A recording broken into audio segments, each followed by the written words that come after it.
ಆಜಿ ಮಸಾಲ. ಎಂತ ಅಡಿಗೆಯ ರುಚಿಯಾಗೋ ರಹಸ್ಯವು 20 ರೂಪಾಯಿ. ಇನ್ನು ಇದೆಲ್ಲದರ ನಡುವೆ ನಮ್ಮ ರಾಜ್ಯ ರಾಜಕಾರಣದ ಸುದ್ದಿ. ರಾಜ್ಯ ರಾಜಕಾರಣ ಅಂತ ಬಂದಾಗ ಈ ಸಚಿವ ಸಂಪುಟ ವಿಸ್ತರಣೆ ಯಾವಾಗಪ್ಪ ಆಗುತ್ತೆ? ಹತ್ತತ್ರ 2 ತಿಂಗಳು ಆಗ್ತಾ ಬಂತು ಡಿ.ಕೆ. ಶಿವಕುಮಾರ್ ಅವರು ಮುಖ್ಯಮಂತ್ರಿ ಆಗಿ. ಸೊ ಇದೆಲ್ಲದರ ನಡುವೆ ಇದುವರೆಗೂ ಕೂಡ ಅವರ ಸಂಪುಟ ಫುಲ್ಫಿಲ್ ಆಗಿಲ್ಲ. ಹಾಗಾಗಿ ಇವತ್ತು ಸಂಜೆನೆ ಫೈನಲ್ ಆಗಿಬಿಡುತ್ತಾ, ಇವತ್ತೇ ಫೈನಲ್ ಆಗಿಬಿಡುತ್ತಾ ಸಚಿವ ಸಂಪುಟ ಲಿಸ್ಟ್? ಯಾರ್ಯಾರು ಇರಬೇಕು ಸಂಪುಟದಲ್ಲಿ? 20 ಜನ. ಈಗ 20 ಸ್ಥಾನಗಳ ಖಾಲಿ ಇರೋದು. ಹಂಗಾಗಿ ಆ 20 ಜನ ಯಾರ್ಯಾರು ಅನ್ನೋ ಪ್ರಶ್ನೆ ಸಹಜವಾಗಿ ಬರುತ್ತೆ.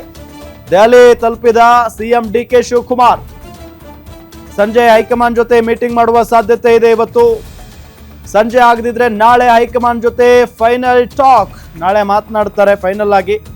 ರಾಜ್ಯ ನಾಯಕರು ಕೊಟ್ಟ ಲಿಸ್ಟ್ ಬಗ್ಗೆ ಅಂತಿಮ ಚರ್ಚೆ ಅಂತೂ ನಡೆಯುತ್ತೆ.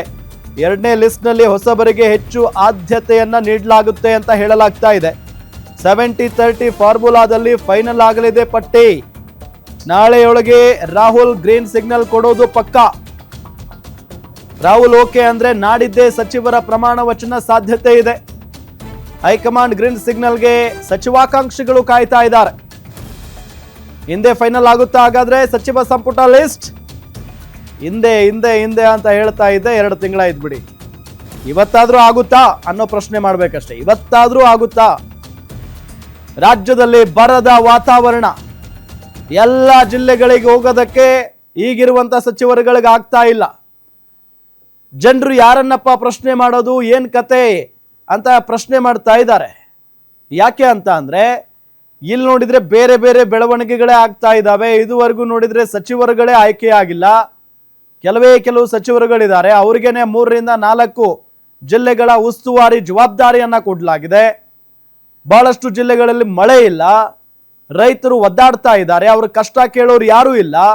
ಇಂಥ ಸಂದರ್ಭದಲ್ಲಿ ಸಚಿವರುಗಳಿದ್ರೆ ಹೋಗ್ತಾರೆ, ಅವರವರ ಜಿಲ್ಲೆಗಳಲ್ಲಿ ಓಡಾಡ್ತಾರೆ.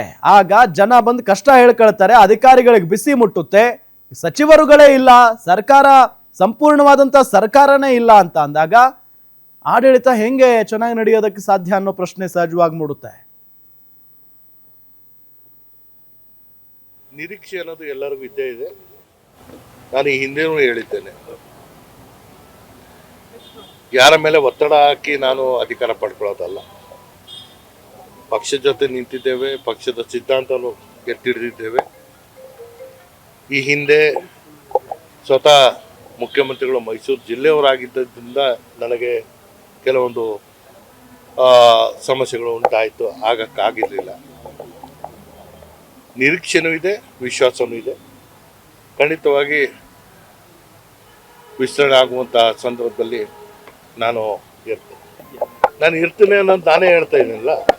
ನಾನು ಪಕ್ಷವನ್ನು ನಂಬಿ, ಪಕ್ಷದ ಸಿದ್ಧಾಂತವನ್ನು ನಂಬಿ ಕೆಲಸ ಮಾಡ್ತಾ ಇರುವಂಥದ್ದು. ನನ್ನ ಅರ್ಹತೆ ಏನು ಅಂತದ್ದು ಅವ್ರಿಗೆ ಗೊತ್ತಿದೆ. ಕೇಳಿ ನಿರಾಶರಾಗಿರೋದ್ರಿಂದ ಕೇಳದೆ ಬಂದಂತಹ ಸಂದರ್ಭದಲ್ಲಿ ಅದು ನನಗೆ, ನನ್ನ ಪಾಲಿಗೆ ಭಾಗ್ಯ ಅಂತ ನಾನು ಭಾವಿಸ್ತೇನೆ. ನನಗೆ ಸಿಕ್ಕುತ್ತೆ ಅನ್ನೋ ವಿಶ್ವಾಸ ಇದೆ ಅಂತ. ನಿರೀಕ್ಷೆ ಅನ್ನೋದು ಎಲ್ಲರಿಗೂ ಅನಿವಾರ್ಯ ಕಾರಣಗಳಿಂದ ಸಚಿವ ಸಂಪುಟದ ವಿಸ್ತರಣೆ ಮುಂದೆ ಹೋಗ್ತಾ ಇದೆ.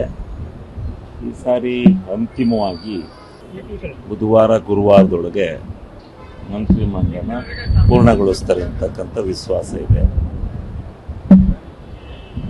ಅದಕ್ಕೋಸ್ಕರ ನಾವು ಡೆಲ್ಲಿಗೆ ಹೋಗಿ ವರಿಷ್ಠರನ್ನ, ಹೈಕಮಾಂಡನ್ನು ಭೇಟಿ ಮಾಡಿ ಬರೋಣ ಅಂತೇಳಿ ಹೋಗ್ತಾ ಇದ್ದೀವಿ.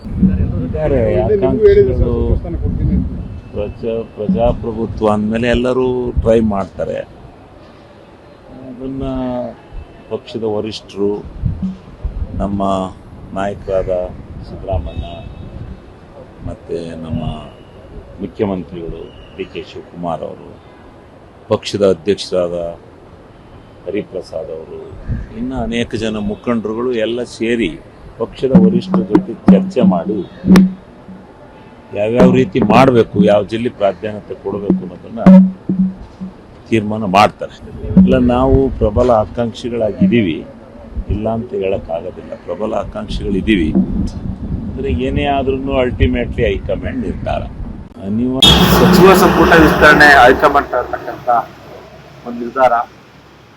ನಾವು ಕಾಂಗ್ರೆಸ್ ಪಕ್ಷಕ್ಕೆ ಅಥವಾ ಹೈಕಮಾಂಡ್ಗೆ ಒತ್ತಾಯ ಮಾಡ್ತಕ್ಕಂಥದ್ದು ಏನಂದ್ರೆ ಕೇಡರ್ ಬೇಸ್ನ ನೋಡಿ, ಪಕ್ಷದಲ್ಲಿ ಎಷ್ಟು ಬಾರಿ ಗೆದ್ರು ಅಥವಾ ಗೆದ್ದಂತ ಸಂದರ್ಭದಲ್ಲಿ ಯಾವ ಪಕ್ಷದಿಂದ ಗೆದ್ದು ಬಂದಿದ್ರು ಅದು ಮುಖ್ಯ ಆಗಲ್ಲ. ಯಾರೋ ಮುಂದಿನ ದಿನದಲ್ಲಿ ಪಕ್ಷವನ್ನ ಉಳಿಸ್ತಾರೆ ಅಥವಾ ಇಂದಿನಿಂದನೂ ಕೂಡ ಪಕ್ಷಕ್ಕೆ ಏನ್ ಕೆಲಸ ಮಾಡ್ಕೊಂಡು ಬಂದಿರೋ ಅದನ್ನ ಮುಖ್ಯ ಮಾನದಂಡವಾಗಿ ಪರಿಗಣಿಸಿ ಅಂತ ಹೇಳಿ ನಾನು ಕೂಡ ಒಬ್ಬ ಆಕಾಂಕ್ಷಿ. ಆದ್ರೆ ಪಕ್ಷ ತಗೊಳ್ತಕ್ಕಂಥ ತೀರ್ಮಾನಕ್ಕೆ ನಾವೆಲ್ಲ ಬದ್ಧವಾಗಿರ್ತೀವಿ.